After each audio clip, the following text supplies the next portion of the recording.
So much fake fakery from faking fakers this week. Remember back in January when CNN's Jim Acosta wanted to ask Donald Trump a question about his possible links to Russia? No, I'm not going to give you a question. I'm not going to give you a question. Can you stay categorically? You are fake news. Well, this week, President Trump gleefully tweeted about the resignation of 3 CNN journalists and asked, what about the other phony stories they do? Fake news! Late last week, CNN.com published a story linking a member of Trump's transition team, financier Anthony Scaramucci, to the Russia investigation. But then CNN retracted and deleted the story, issuing an editor's note saying it did not meet CNN's editorial standards, and they apologised. So, was this a stuff-up or a conspiracy? Evidence of fake news, CNN and their vendetta against Trump. Well, this week, those who see a conspiracy got their smoking gun, a hidden video of a CNN producer. It's mostly bullshit right now. Like, we don't have any big giant proof. And so I think the president is probably right to say, like, look, you are witch hunting me. Like, you have no smoking gun, you have no real proof. CNN issued another statement saying they stand by John Bonifield, who they point out is a medical producer, and they described it as a personal opinion, which they defend in the name of diversity.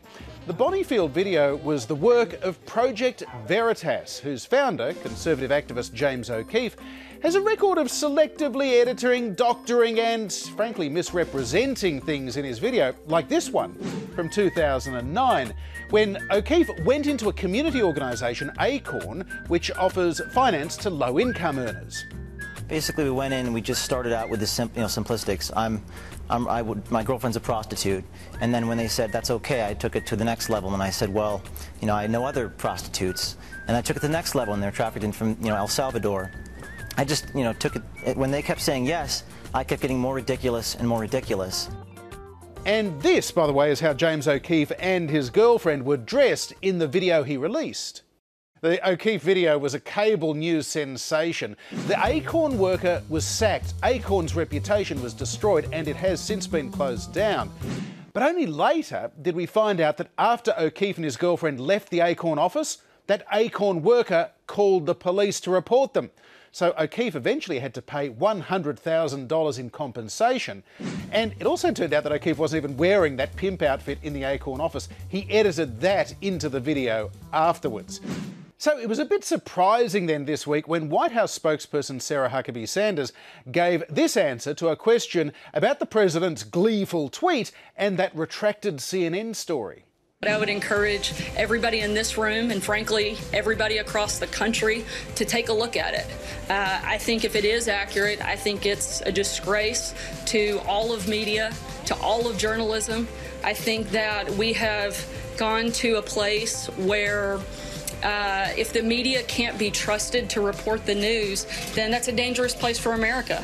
So, the White House says everyone in America should take a look at a James O'Keefe Veritas Foundation video, even though they admit it may not be accurate, and which is also, by the way, just a single source, John Bonifield, and then on the basis of that dismiss all reporting of Trump and Russia by all news outlets in America as a hoax. We've been going on this Russia-Trump hoax for the better part of a year now with no evidence of anything. Huckabee Sanders is right that if the media can't be trusted to report the news, that is a dangerous place for America.